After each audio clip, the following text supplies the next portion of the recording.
सहनाववतु सहनो भुनक्तु सह वीर्यङ्करवावहै तेजस्विनावधीतमस्तु मा विद्विषावहै। ओम शांति शांति शांति। वैदिक जीवन पद्धति में अष्टांग योग का जो प्रकरण चल रहा है उसमें प्रत्याहार क्या है, इसके विषय में पिछली कक्षा में थोड़ी सी चर्चा हमने की थी और यह निश्चित रूप से हमको सुनिश्चित करना चाहिए कि जैसा प्रत्याहार के विषय में बताया कि वास्तव में प्रत्याहार है क्या, कि जैसे मन हमारा जब प्राणायाम करेंगे, योग करेंगे, अपने जीवन में अष्टांग योग का पालन करेंगे तो हमारा मन फिर एकाग्र होने लगता है और उसमें जो अष्टांग योग में प्राणायाम के बाद कहा प्रत्याहार वो घटित होगा। अर्थात इंद्रियों को मन के साथ जोड़ देना। जब हमारा मन नियंत्रित होगा तो इंद्रियां भी अपने आप नियंत्रित हो जाएंगी। मन जैसा जैसा करता है वैसा वैसा इंद्रियां जो है करती हैं। मन ठहर गया तो इंद्रियां ठहर गई। विषय उपस्थित होने पर भी इंद्रियां हमारी हमको गिरा नहीं सकती। क्यों? क्योंकि मन यदि हमारा ठहरा है, मन यदि नियंत्रित है तो इंद्रियां अपने आप स्वतः ही वो उसके साथ संलग्न होकर के वो भी स्थिर हो जाती हैं। ये प्रत्याहार कहलाता है। और उदाहरण दिया था कि जैसे एक रानी मक्खी उड़ करके जाती है तो उसके पीछे अन्य सारी मक्खियां हो जाती हैं। जहां जहां वो बैठती है वहां वहां वो भी बैठती हैं सारी मक्खियां। तो ऐसे ही ये मन जहां जहां जिस स्थिति में रहता है वैसी वैसी इंद्रियां भी उसी के संग रहती हैं। और यह जो हमने सूत्र पढ़ा था कि स्व विषय असंप्रयोगे चित्त स्वरूपानुकार इवेन्द्रियाणाम प्रत्याहारः, कि जो स्व विषय असंप्रयोगी अपने विषयों के जो है ग्रहण न करने में, जैसे विषय है, आंख का विषय क्या है? रूप है। कान का विषय क्या है? शब्द है। जो नासिका उसका गंध है और जिह्वा का रस है और त्वचा का स्पर्श है।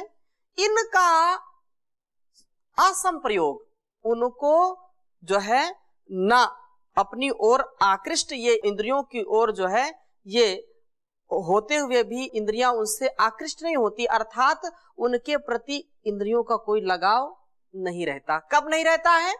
जब ये चित्त स्वरूप अनुकार, ये चित्त के अर्थात मन के या चित्त के रूप में या उसके साथ जब बिल्कुल मिल जाती हैं, तो जैसा चित्त मन एकाग्र होगा तो इंद्रियां भी एकाग्र हो जाएंगी। वे अपने जो है विषयों का अपने अपने विषयों से संबंध न होने पर चित्तस्य स्वरूप अनुकारा इव, जो मन के स्वरूप के अनुरूप है, जैसा मन होगा वैसी इंद्रियां होंगी। ये क्या कहलाता है? ये प्रत्याहार कहलाता है। यही प्रत्याहार है। और विशेष हमने अनेक अन्य परिभाषाओं को भी हमने देखा था। वशिष्ठ संहिता का हमने एक श्लोक लिया था कि वास्तव में प्रत्याहार क्या है। वशिष्ठ संहिता का दूसरा श्लोक भी इसी प्रकार से है कि प्रत्याहार क्या है। महात्माओं की दृष्टि में, जो धीर गंभीर विद्वान है उनकी दृष्टि में क्या है, तो एक बार इसको भी आप लिखेंगे। यद यद पश्यसि तत्सर्वम, यद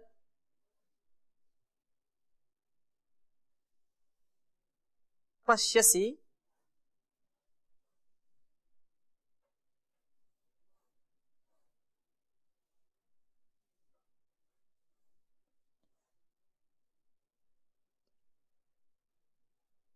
यद यद पश्यसि तत्सर्वम, तत्सर्वम पश्येद आत्मवद आत्मनि।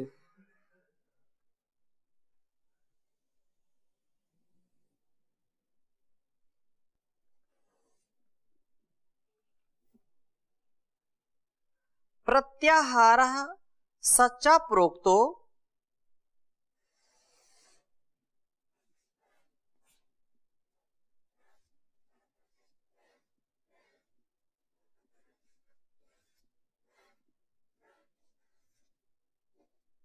प्रत्याहारः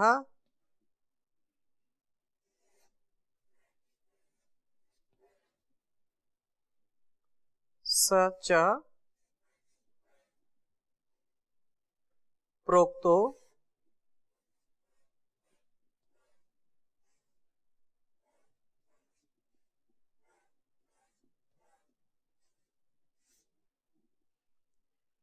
योगविद्भिर् महात्मभिः।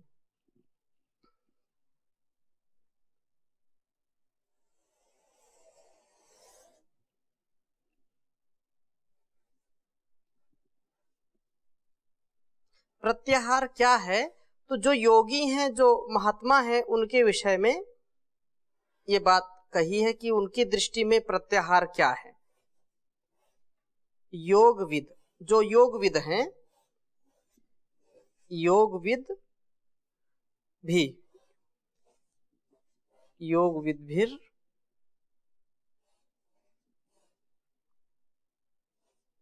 महात्मा भी।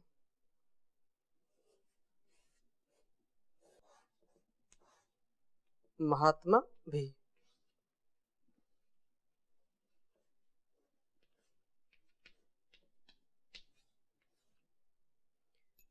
ये वशिष्ठ संहिता है, योग ग्रंथ वशिष्ठ संहिता का ये श्लोक है।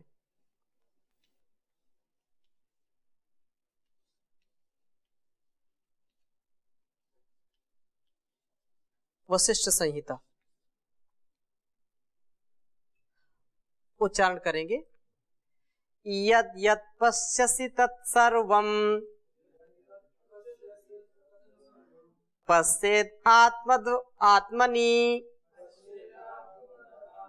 प्रत्याहारः सचा प्रोक्तो योगविद्भिर्महात्मभिः। यद यद पश्यसि तत्सर्वं पश्येत् आत्मवद् आत्मनि प्रत्याहारः सचा प्रोक्तो योगविद्भिर्महात्मभिः। तो प्रत्याहार का विषय इस प्रकार से महात्मा कह रहे हैं कि जो कुछ भी तुम बाहर देखते हो, यद यद पश्यसि तत्सर्वम, जो कुछ भी तुम बाहर देखते हो, पश्येत् आत्मद आत्मनि, उसको वैसे ही जैसे आप बाहर देखते हो उसे आत्मा समझकर अपने अंदर ही देखना। आत्मवद, आत्मा के समान उसको देख करके अपने भीतर उसका अनुभव करना चाहिए। और प्रत्याहारा साचा प्रोक्तो योगविद भीर महात्मा भी कह रहे हैं कि जो योगज्ञ हैं, महात्मा हैं, उन महात्माओं ने इसे ही प्रत्याहार कहा है। प्रत्याहार को कैसे कैसे दृष्टि से हम देख सकते हैं, जैसा ऋषियों ने देखा है, अन्य महर्षियों ने देखा है, अनुभव किया है, उसको समझने का हम प्रयास कर रहे हैं। और ये निर्भ्रांत सत्य है कि अपने जीवन को जीने के लिए पवित्रता से, शुचिता से इस जीवन को धारण हम करें, उसके लिए ये परम आवश्यक है कि आत्मत सर्वभूतेषु यः पश्यति सा पंडितः, यः पश्यति सा पश्यति, मातृवत् परदारेषु परद्रव्येषु लोष्ठवत् आत्मत सर्वभूतेषु यः पश्यति सा पश्यति, अथवा यः पश्यति सा पंडितः। वही बुद्धिमान है, वही विद्वान है जो इस सारे संसार में आत्मत व्यवहार करता है, जो सबको आत्मानुकूल व्यवहार में देखता है, कभी प्रतिकूल आचरण नहीं करता किसी से। यो माम पश्यति सर्वत्र, उस परमात्मा का अनुभव जो सर्वत्र करता है। ईशावास्यमिदं सर्वम यत् किंच जगत्याम जगत, ऐसी दृष्टि से यस्तु सर्वाणि भूतानि आत्मन्यानुपश्यति सर्वभूतेषु चात्मानं ततो न विजुगुप्सते। यस्मिन् सर्वाणि भूतानि आत्मैव अभूत विजानतः तत्र को मोहा कः शोका एकत्वो अनुपश्यता। यही प्रत्याहार है। प्रत्याहार का तात्पर्य यही है कि अपने स्वस्थ रह करके, अपनी स्थिति में रह करके हम कभी भी अपने से किसी को पराया ना समझे, हम विषयों को विषय ही ना समझें। जब हम विषय समझेंगे, उसमें रस लेना आरंभ करेंगे, तो यह हमारे लिए ईर्ष्या, द्वेष, लोभ, राग, मोह आदि का कारण बन सकता है। राग, द्वेष और मोह यही तो दोष है हमारे। हम इनसे दोष युक्त हो सकते हैं और हमारा योग खंडित हो सकता है, योग की साधना खंडित हो सकती है। तो प्रत्याहार का विशेष ये महत्व है। और योग सार संग्रह में एक विशेष बात कही, अनिर्जितेन्द्रिय ग्रामम यस्तु ध्यान परो भवेत मूढ़ात्मानं च तद्विद्या ध्यानम चास्य न सिद्ध्यति। ये बात कही कि जो साधक इंद्रिय समूह को जीते बिना ध्यान में लग जाता है, जो प्रत्याहार को नहीं समझता है और वो ध्यान में चला जाता है, क्योंकि प्राणायाम के बाद क्या है, ये हमारी प्रत्याहार, प्रत्याहार के बाद धारणा, धारणा के बाद ध्यान आता है और ध्यान के बाद समाधि। लेकिन कुछ लोग ऐसे हैं कि जो इंद्रियों पर नियंत्रण नहीं रख पाते हैं, वो प्रत्याहार का पालन नहीं कर पाते हैं और वो ध्यान में बैठ जाते हैं। जो बिना प्रत्याहार के सिद्ध हुए ध्यान में बैठते हैं, तो उनके विषय में योग सार संग्रह में एक जो है श्लोक आया और ये बात कही कि अन माने न जितेंद्रिय ग्रामम, इंद्रिय समूह को बिना जीते, अपने इंद्रियों के समूह, जो भी हमारे 5 ज्ञानेंद्रियां हैं, 5 कर्मेंद्रियां हैं, इन इंद्रियों को बिना जीते ध्यान में, या यस्तु ध्यान परो भवे, जो ध्यान मग्न होता है या ध्यान की कोशिश करता है, मूढ़ आत्मानम च न विद्यात, वो उसे मूढ़ समझना चाहिए, ध्यानम चास्य न सिद्ध्यति, उसका ध्यान कभी सिद्ध नहीं हो सकता है। स्खलन होगा, गिरावट आएगी, रुकावट आएगी, वो कभी भी एक सच्चा योगी बनने में कभी सफल नहीं हो सकता है। इसलिए इसका अभ्यास, जो क्रमिक अभ्यास बताया है, उसका अभ्यास करना चाहिए और इसी से निश्चित रूप से हमारा प्रत्याहार सिद्ध होता है। इंद्रियों के विषय में कई बार हमने चर्चा की कि इंद्रियां जो है हमारी सबसे बड़ी शत्रु हैं और इंद्रियां ही हमारी सबसे बड़ी मित्र हैं। के शत्रुः सन्ति निज इंद्रियाणि, इस संसार में सबसे बड़ी शत्रु हमारी कौन है, तो कहा इंद्रियां हमारी सबसे बड़ी शत्रु हैं। और कहा मित्र कौन है, तो तानेव मित्राणि जितानि यानि, जिनके द्वारा इंद्रियां जीत ली जाती हैं वही इंद्रियां दुनिया में सबसे बड़ी उसकी मित्र हो जाती हैं। इसलिए ये जो प्रत्याहार की बात चल रही है, ये निश्चित रूप से इस बात को अमल करने में हमको पूरा प्रयास करना चाहिए, इसको आत्मसात करने में हम पूरा प्रयास करें कि अपनी इंद्रियों को नियंत्रित करें और मन के साथ उसको जोड़ें। चित्त वृत्ति, जैसे हमारा चित्त वृत्ति निरोध का जो स्वरूप है, जो स्थिति है, उस स्थिति में हमारी इंद्रियां भी पूरी नियंत्रित हो जाएं, हमारे नियंत्रण में आ जाएं, एक क्षण के लिए भी इधर उधर जाएं नहीं। यही जो है इंद्रिय निग्रह है, यही प्रत्याहार है। और एक विषय और बता रहे हैं कि ये जो है प्रत्याहार क्या है, ये भी योग सार संग्रह जो पुस्तक है उसका श्लोक है।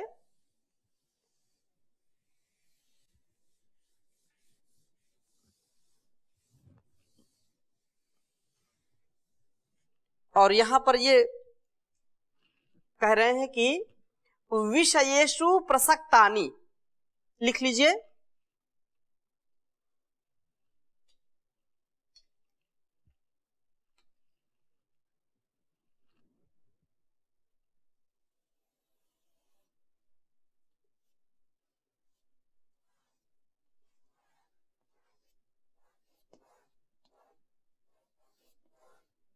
विषयेषु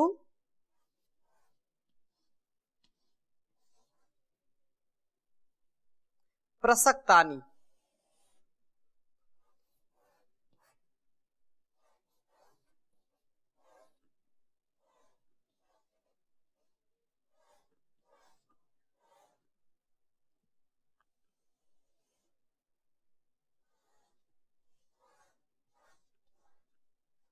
विषयेषु प्रसक्तानि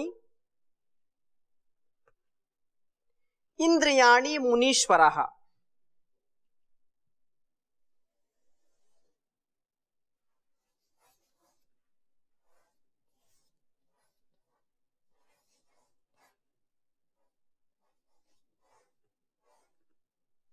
इंद्रियाणि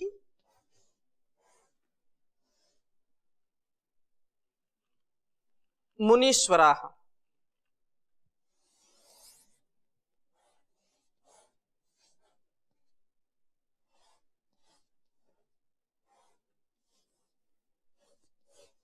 मुनीश्वराः।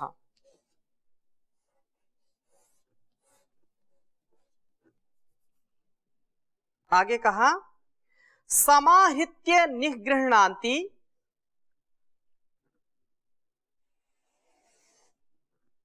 बहुत सुंदर बात कही है।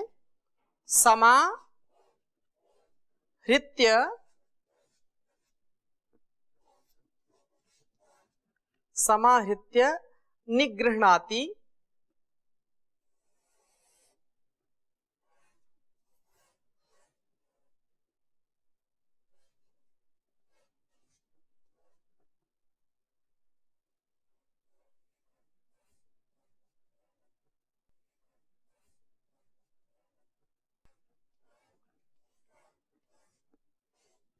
समाहृत्य निगृह्णाति प्रत्याहारस्तु सा स्मृतः।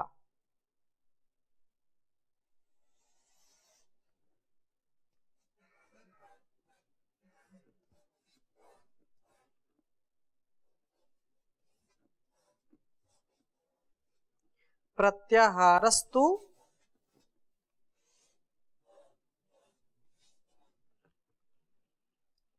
सा स्मृतः।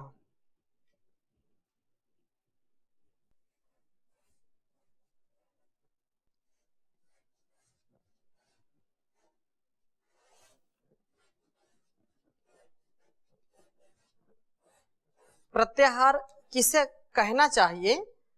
तो कह रहे हैं कि विषयेषु प्रसक्तानि इंद्रियाणि मुनीश्वराः समाहृत्य निगृह्णाति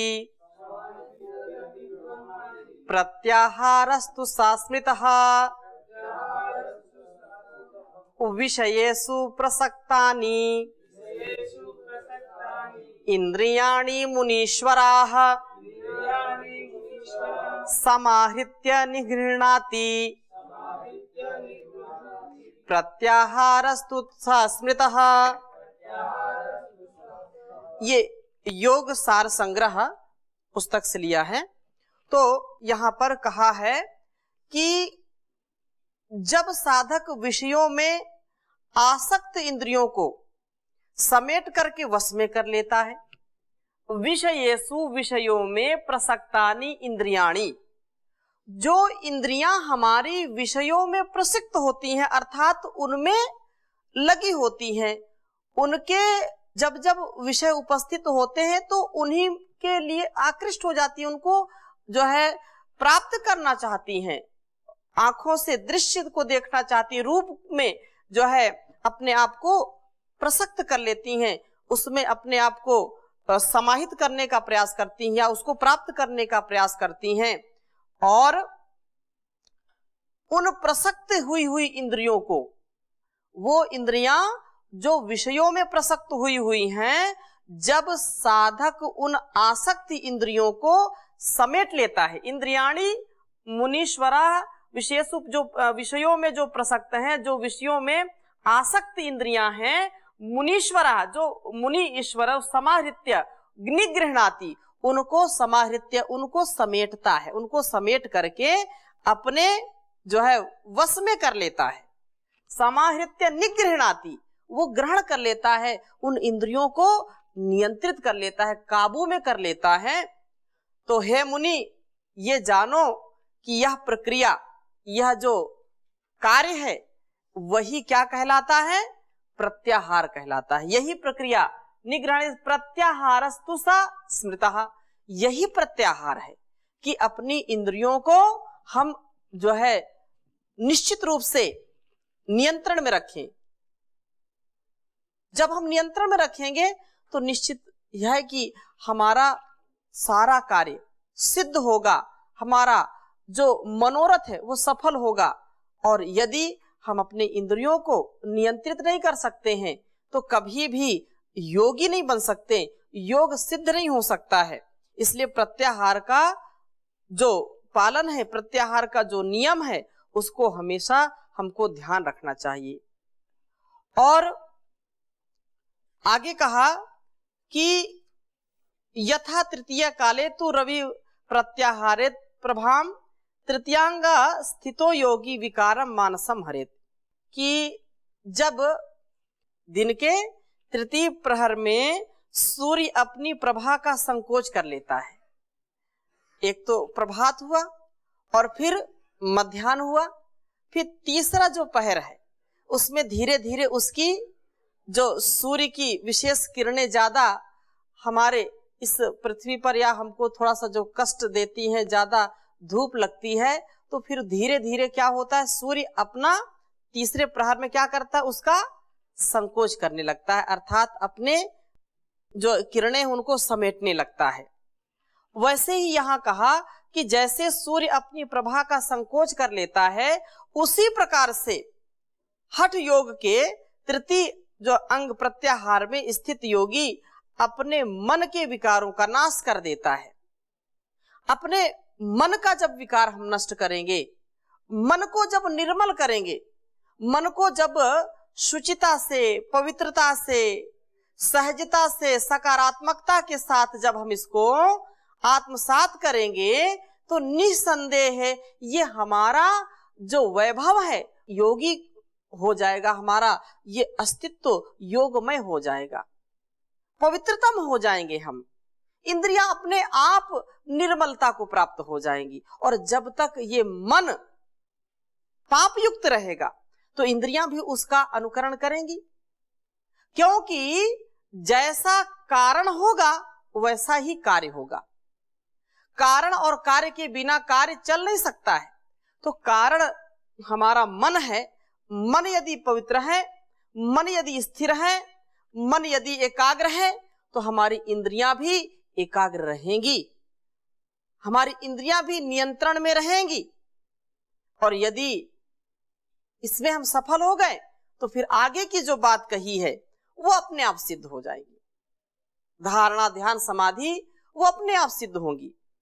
जो क्रमिक नियम है उसका पालन तो करना ही पड़ेगा, इसके बिना कार्य की सिद्धि हो नहीं सकती है। और क्योंकि यह हम और विस्तार से पढ़ रहे हैं इसको, तो विष्णु पुराण में एक बात आई प्रत्याहार को लेकर के, कहा कि शब्दादिष्वनुरुक्तानि निग्रक्षाणि योगविद कुर्यात् चित्तानुकारिणी प्रत्याहार परायणः। बहुत उत्तम बात कही कि प्रत्याहार में जो यत्नशील योगविद, जो योगविद है, जो योग के जानकार हैं, जो साधक हैं, तो उन योगविद साधक का कर्तव्य है कि वह शब्दादिष्वनुरुक्तानि, कि शब्दादि विषयों में अनुरक्त इंद्रियों को वश में करके चित्त के अनुकूल बनाए। जो विषयों को देख करके आंखें देखेंगी तो उसी रूप का ही अनुसरण करती हैं। अब ज्ञान की दृष्टि से, मानसिक पवित्रता की दृष्टि से, या मानसिक जैसी हमारी स्थिति है, उस स्थिति के अनुसार ही व्यक्ति अपने जीवन को ढालता है, अपने जीवन में वैसे संस्कार लाता है। इसलिए कहा कि जब जब हमारी इंद्रियां वश में ना हो, उस समय हमको मन के एकाग्रता के लिए थोड़ा सा ध्यान जरूर करना चाहिए। यदि आंखों, कानों, नासिका या समस्त जो भी ज्ञानेंद्रियां और कर्मेंद्रियां हैं, इनको यदि नियंत्रित करना है तो मन पर पूरा जो है नियंत्रण होना परम आवश्यक है। तो शब्द आदि विषयों में अनुरक्त इंद्रियों को वश में करके चित्त के अनुकूल बनाए। योगश्चित्त वृत्ति निरोधः तदा दृष्टु स्वरूप अवस्थानम। जब चित्त वृत्ति का निरोध होगा, इंद्रियों का भी अपने आप निरोध हो जाएगा। और जब चित्त वृत्ति का निरोध जब तक नहीं होगा, तब तक इंद्रियों का भी निरोध नहीं होगा। तो हमारे मन में, हमारे चित्त में पवित्र विचार हो, एकाग्र हो, इंद्रियों का निग्रह करें, इंद्रिय जित बने, और ऐसे इस योग के पथ में, इस अष्टांग योग का जो विशाल मार्ग है, इसको हम अपने जीवन में उतारें, अपने जीवन को धन्य बनाएं। इन्हीं पवित्र संकल्पों के साथ आज की कक्षा को यहीं पर विराम देते हैं। शेष चर्चा अगली कक्षा में करेंगे। ओम शांति शांति शांति।